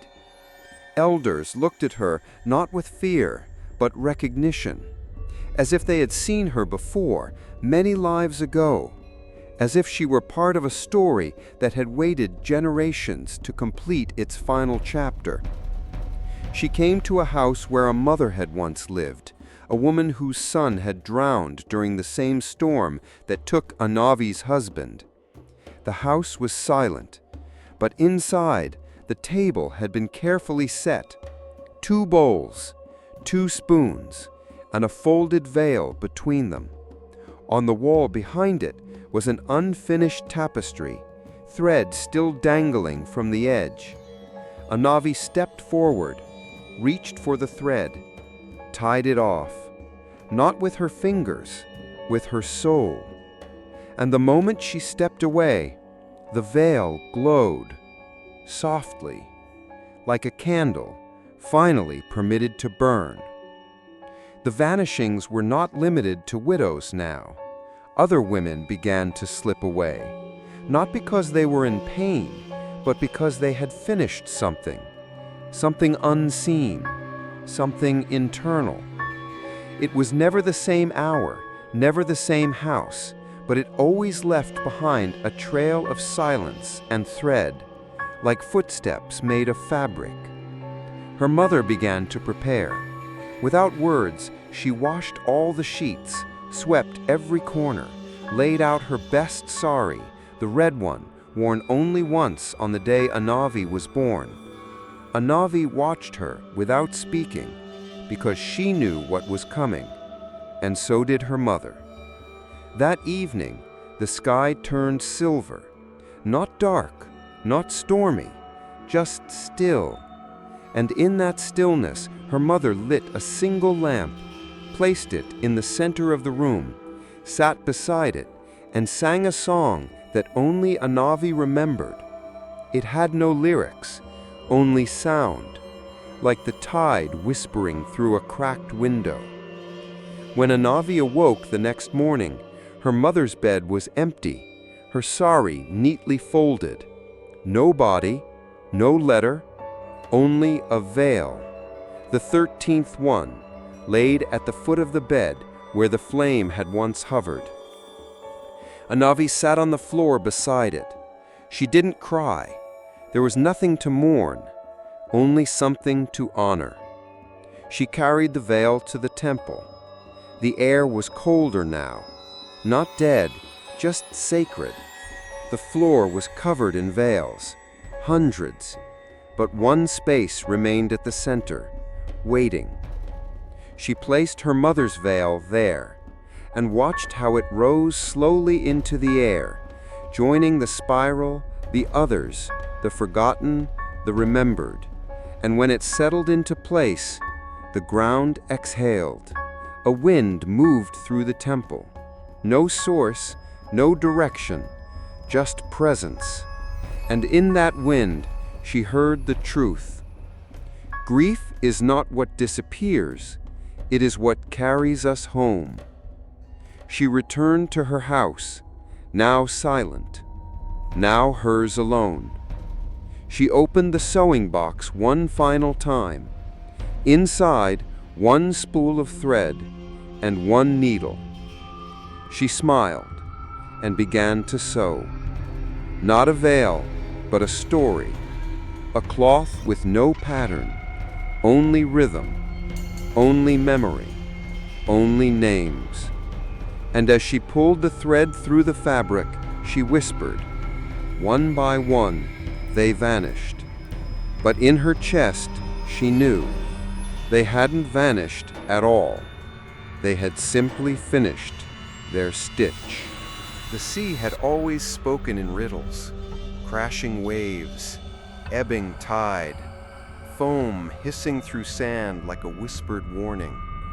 But now, it spoke plainly, and it spoke in names. Anavi first noticed it at dawn.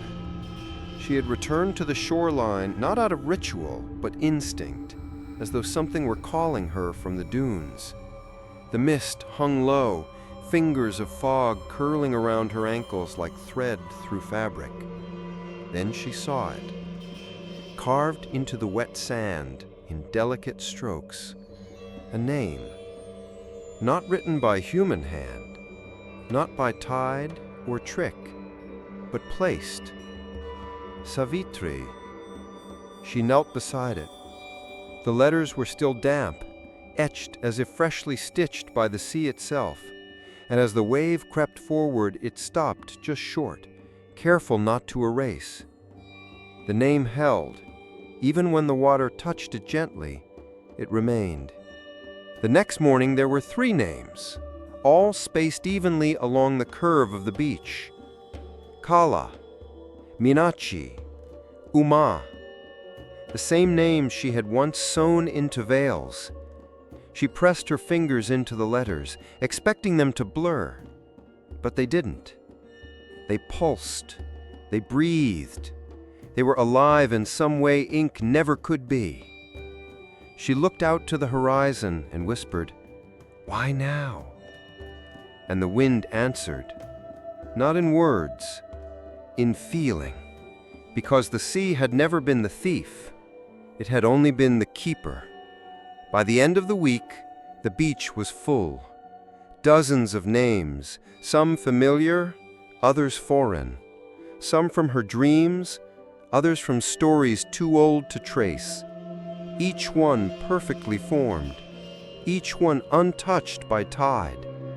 And all the lanterns in Veramunai, even those no longer lit, now faced the sea, as if watching, as if waiting for someone to come home. Anavi walked the shoreline every morning. She carried no lantern, no veil, no tools, only herself. And as she walked, the names would appear just ahead of her steps, not waiting to be found, but unfolding to be remembered. Sometimes she would speak them aloud.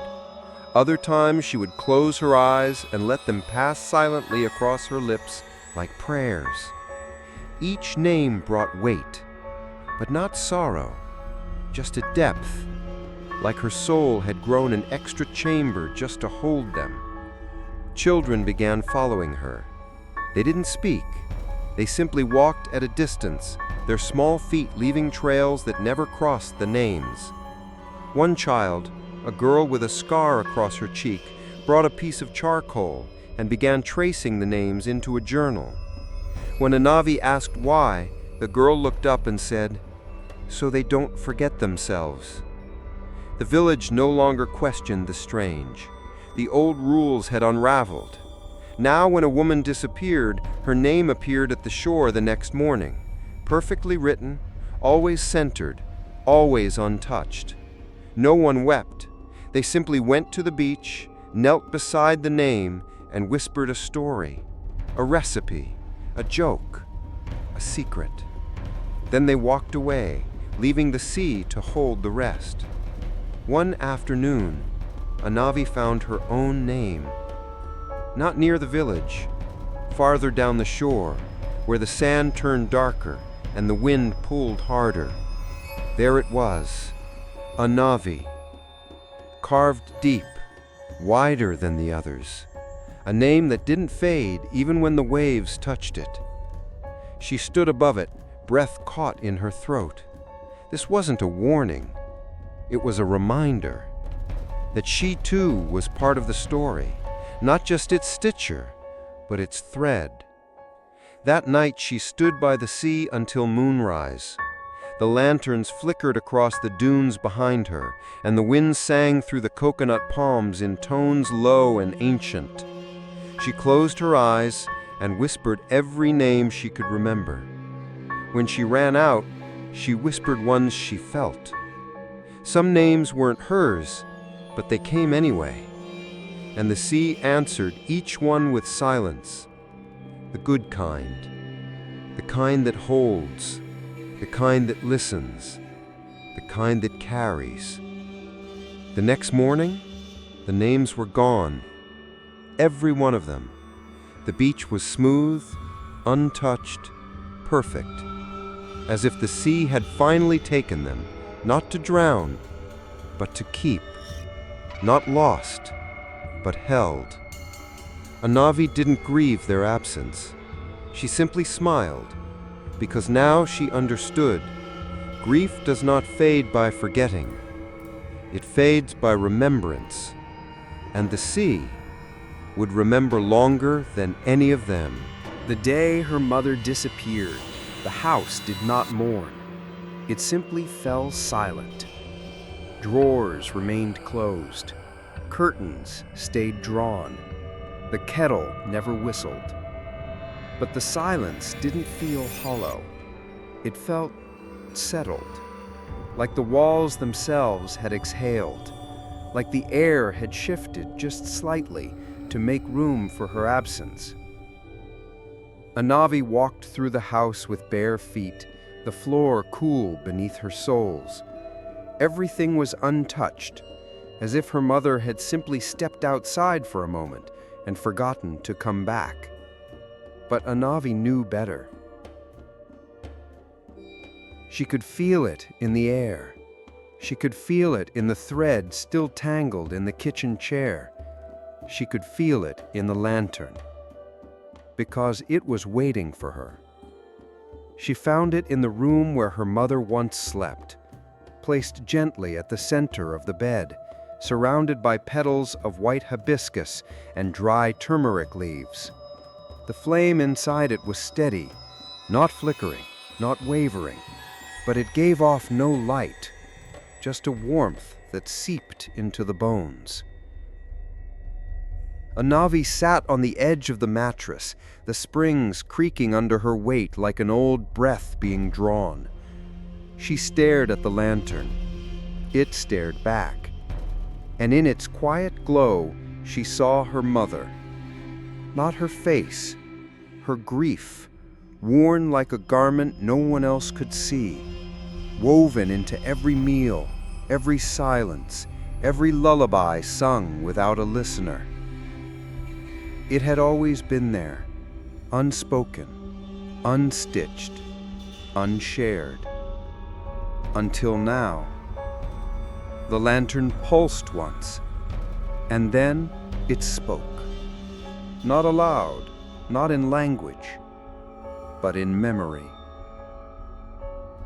Anavi saw her mother's hands, sewing late into the night. Not veils, not garments, but pages. Threads woven into stories never told. Letters to no one. Rituals performed in silence. Love held tight inside a ribcage that never learned how to open fully.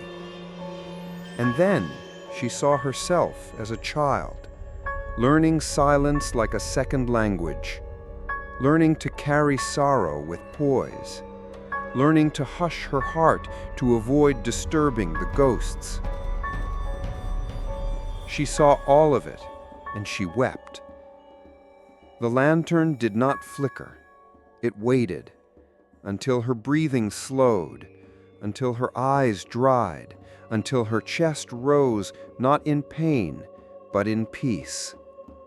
Then the flame inside it lifted, slowly, drifted upward, and hovered just above her head, like a blessing, like a final touch from a mother whose hands were now part of the wind. She carried the lantern into the garden, the same one where her mother once grew curry leaves and tulsi, humming songs no one else remembered. The soil was dry now, but waiting.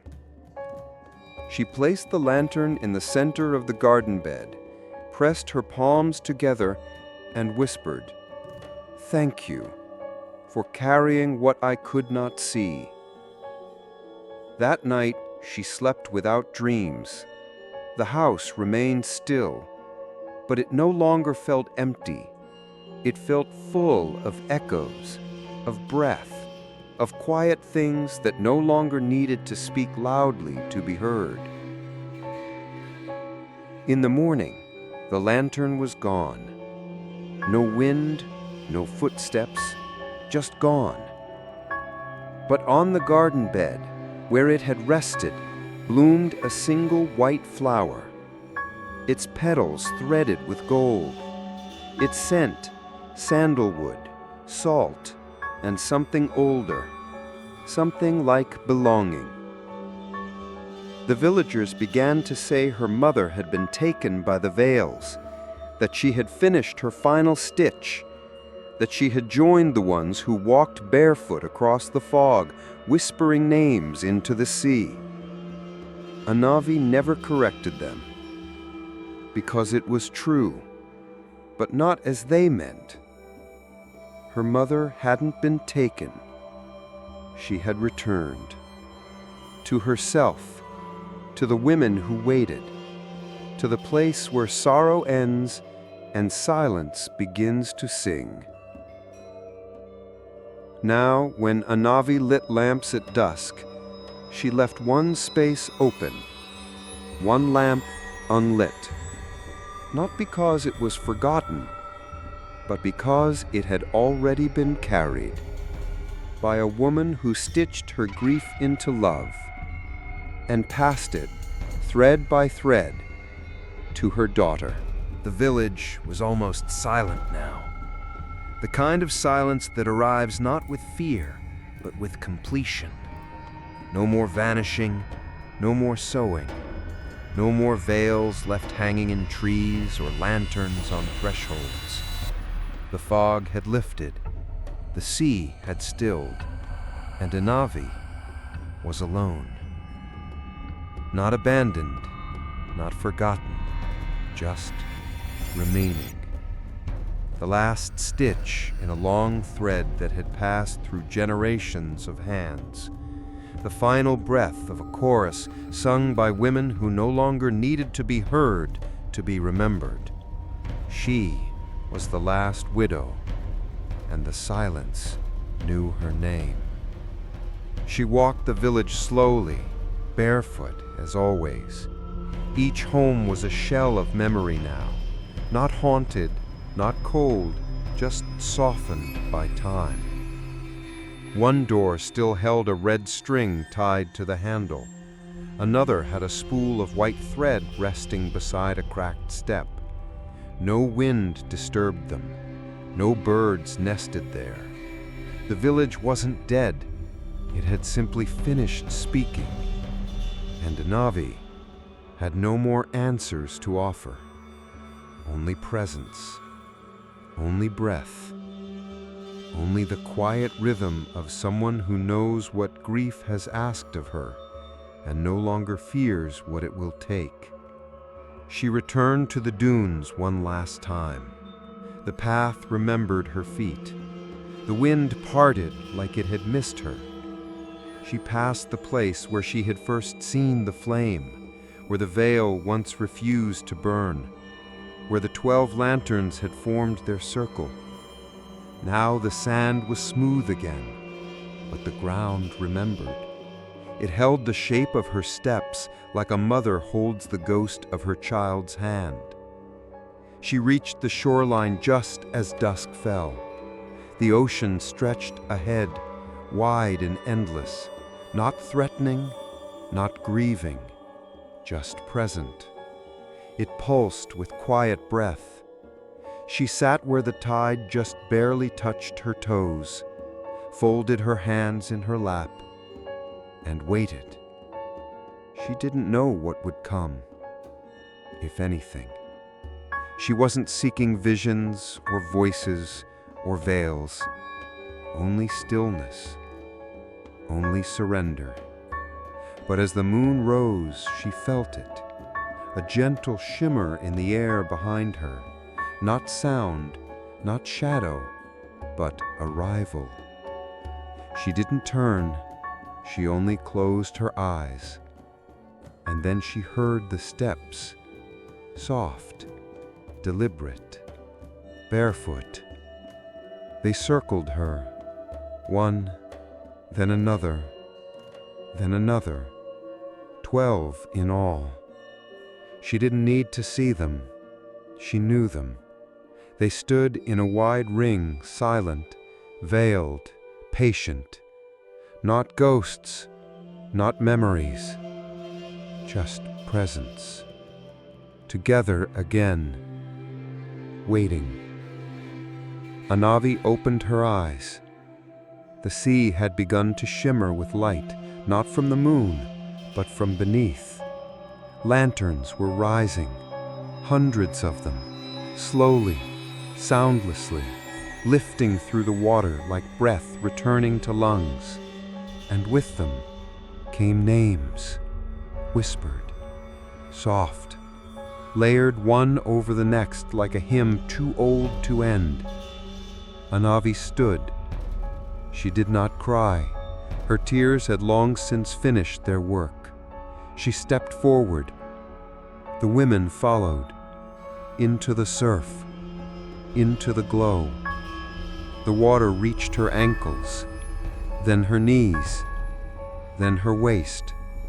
The lanterns floated around her gently, brushing against her skin like petals, each one pulsing with a name she once sewed or carried or whispered in her sleep. She reached her hand out. A lantern settled into her palm. It was warm, and inside it, the flame burned. Her flame, not flickering, not dim, steady. At last. She looked back once. Viramunai shimmered behind the fog, quiet, still, distant. The village would remain, but her place in it had ended, not in sorrow, but in completion. She turned to the sea and walked forward until the lanterns swallowed her whole. By morning, the shore was empty. No footprints, no thread, no veil. Only a single lamp resting on the sand, still warm, still waiting. And above it, a breath of wind whispered softly, "The last widow has returned to the flame." The sea did not pull her under, it lifted her. Step by step, as Anavi walked deeper into the water, the waves parted not like a tide, but like a curtain. The lanterns surrounding her did not scatter. They drew closer, guiding her, circling her, glowing not with heat, but with recognition. Each flame knew her name. Each flame had waited for her. And now they welcomed her home. There was no fear. Her sari floated like mist around her legs. Her breath moved with the rhythm of the waves, slow, gentle, unresisting. And ahead, just beyond the last curl of moonlight on the water, something shimmered. A shape. Not a boat, not a temple, but a circle of light, hovering above the sea's surface, spinning slowly, made of fire, yet not burning. The widow ring. The 12 lanterns she once followed were there. So were others, hundreds more. And in the center, a single space remained, open, pulsing, warm, waiting. She stepped into it, not with her feet, with her spirit. Because in that moment, she was no longer just Anavi. She was every woman who had waited, every name that was never spoken, every veil that was never stitched, every lantern that had drifted without a hand to carry it. She was widow, she was daughter, she was mother, she was memory. And as she entered the ring of firelight, it did not consume her. It completed her. A flash, not of brightness, but of knowing. And suddenly she saw them. Not the dead, the returned. All 12, their veils gone, their faces clear. Young, old, ageless. Smiling without lips, touching without hands, singing without sound. And behind them, more, so many more, a lineage of sorrow now transformed into light. They reached for her, not to take, but to join, and she went. the flame she had carried all this time, the one once seen hovering above her pillow, whispering at the foot of her bed, waiting in bowls and lamps and dreams, now rose from her chest, visible, golden. It floated upward and anchored itself at the top of her spine like a crown made of warmth. The firelight around her changed. The circle broke, not shattered, opened, and from it a bridge of flame emerged, stretching back toward Viramunai, but no longer made of grief, now woven from honor. She walked it slowly, but not alone. The 12 followed, then the ones before them, then the ones yet to come. Together, across fire that did not burn, over water that did not drown, into memory that did not fade. And on the shore, one final figure waited, veiled, barefoot, a mother. She reached forward, removed her veil, smiled, and disappeared into the wind. The lanterns faded one by one, not snuffed, released. And in their place, stars appeared in the morning sky, faint, gentle, like quiet applause from the universe. A Navi stood at the end of the bridge, but she did not return to the village. She turned, faced the horizon, lifted her hands, and the fire entered her palms like an old friend. It did not consume her, it crowned her. And in that moment, she became something new. Not the last widow, the first keeper. The one who stayed not to grieve, but to guard the gate. To keep the light for those who still wandered. To hold the thread for those who still sewing. To whisper names that had yet to be spoken. She stood in the firelight, whole, and for the first time, she glowed. Years passed, but time moved differently in Viramunai now. Slower, softer, like the village itself was learning how to breathe again. The fog no longer clung to windows. The lamps still burned, but not with sorrow. And the sea no longer whispered names, because the names had been carried, because the grief had been sown, because the flame had finally found its rest. People began returning, not the ones who vanished, they had completed their thread. New ones, young couples, teachers, wives who'd never been widows, children too young to know the stories. They came with bare walls and open hands. They came because the land felt safe again, because something in the air had shifted, something warm, familiar, unspoken. And in the middle of this quiet return, one couple arrived with hopes of building a school. They found the village peaceful, sleepy, kind. They asked the elder in the marketplace, "Was there once a festival here? Something with lanterns?" The old man nodded, but said only, "Not a festival, a remembering." The couple settled near the shore in a small blue house with wide windows. They never saw ghosts. They never heard wails. But every so often, in the early hours before dawn, they would wake to find something strange on their doorstep. A lantern, dim, unlit, but warm. No note, no explanation, just placed there, gently, like a story passed down without words. They never moved it. They simply lit a candle inside, and it glowed.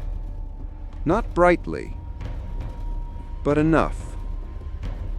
Over time, children began gathering near it. They would sit beside the flame and whisper secrets they couldn't say to anyone else. The flame never judged. It just listened. And when the wind picked up, it would flicker gently, not in warning, but in acknowledgement. No one remembered Anavi by name, but her presence remained. In the way the women laughed without fear, in the way the children hummed lullabies in forgotten tongues, in the way the lamps never needed oil but never stopped burning.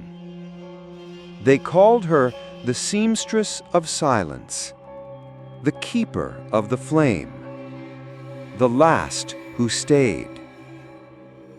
And in the temple, now restored, hung one final veil. It had no name, just a single red thread sewn into the center, curved like a question, closed like a prayer. Beneath it, carved into the stone altar, were the only words anyone had ever needed.